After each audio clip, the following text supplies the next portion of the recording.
Bonjour à toutes et à tous les amis, j'espère que vous allez bien. C'est votre parisien et DZ préféré, Kenzos le parisien. Aujourd'hui les amis, je vais vous donner mon avis sur la liste de Petkovic pour la trêve internationale va commencer dans même pas une semaine parce que jeudi on affrontera la Guinée équatoriale chez nous à Oran pour la première journée de qualification à la CAN. Et dans quelques jours, le 10 septembre, on affrontera le Liberia à l'extérieur pour la deuxième journée de qualification à la prochaine Coupe d'Afrique.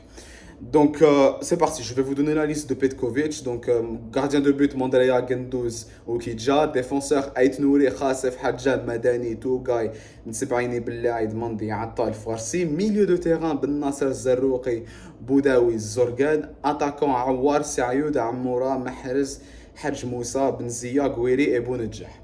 Donc on remarque dans cette liste, les gars, le retour de trois anciens joueurs, Mahrez, notre capitaine, Ben Sebaini et Okidja.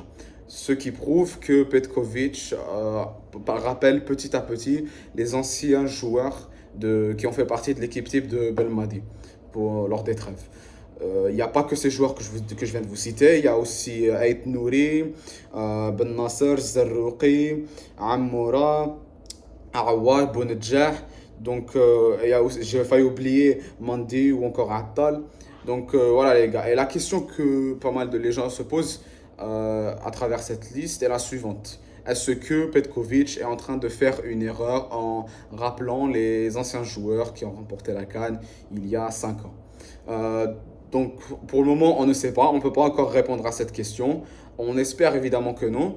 Mais on verra ce que ça peut apporter. On a aussi remarqué dans cette liste l'absence de Fares Shaibi ou encore de Yassine Brahimi. Fares Shaibi qui a été convoqué à plusieurs reprises par Jamel Belmadi, bien évidemment avant que celui-ci démissionne suite à ce fiasco à la CAN en janvier.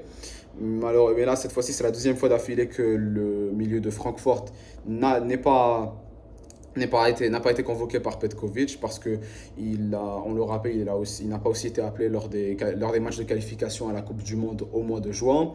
Brahimi, lui non plus, n'a pas été convoqué. Contrairement à Fares Shaibi, il a été convoqué à jouer les matchs de qualification à la Coupe du Monde en juin.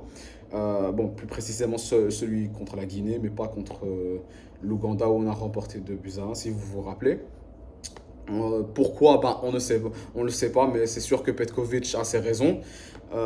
C'est clair et net à travers ça, mais on verra évidemment ce que ça pourra apporter. Je vous le rappelle, on affrontera la Guinée équatoriale et le Libéria. Donc la Guinée équatoriale, la dernière fois qu'on les a affrontés, c'était lors de la CAN 2022, où malheureusement on a perdu 1-0. Et je vous le rappelle, cette défaite a mis un terme à notre longue série d'invincibilité de 35 matchs.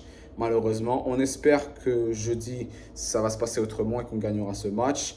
Après, le Liberia, moi je me dis normalement qu'on devrait gagner. Ça, normalement, je ne vois pas qu'on pourrait perdre ce match.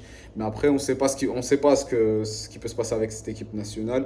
Bien évidemment, oui, Inch'Allah, j'espère qu'on remportera ces matchs. Mais si on gagne tous nos matchs de qualification pour au final pour se qualifier à la CAN et au final on ne dépasse même pas les huitièmes pas les huitièmes de finale, on ne dépasse pas les phases de groupe. Je vois même pas l'utilité de se qualifier à ce stade. Parce qu'honnêtement, si on se qualifie à la CAN et on gagne tous nos matchs à la fin, on sort pour la troisième fois d'affilée en phase de groupe. Honnêtement, ce serait vraiment dommage, je trouverais ça vraiment fatigant, ce serait du gâchis, ce serait vraiment dommage, mais on l'espère pas.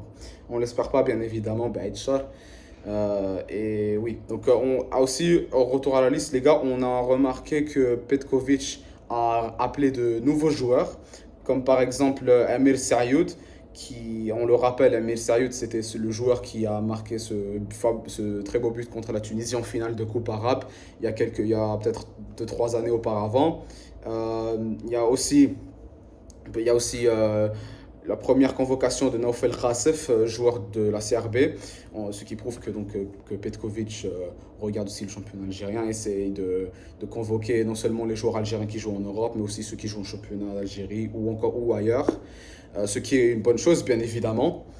Et on espère, ah bon, on verra ce que ces deux jeunes vont, enfin, ce que ces joueurs vont apporter pour ces matchs. On espère bon, peut-être est-ce qu'ils seront titulaires lors de ces 2 matchs? Probablement pas, c'est leur première convocation.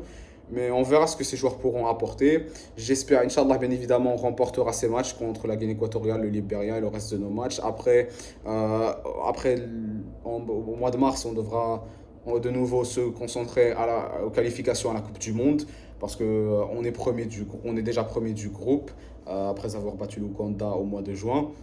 Et il faudra continuer comme ça. Mais bon, changeons pas de sujet. Là maintenant, il faut se concentrer pour les qualifs à la prochaine Coupe d'Afrique parce que ces qualifs se jouent très rapidement.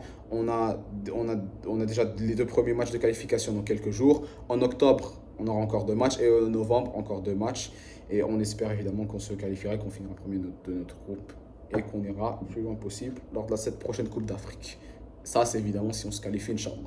Bon, allez les gars, c'est tout ce que j'avais à vous dire. N'hésitez pas à liker la vidéo, à vous abonner, ça fera toujours plaisir.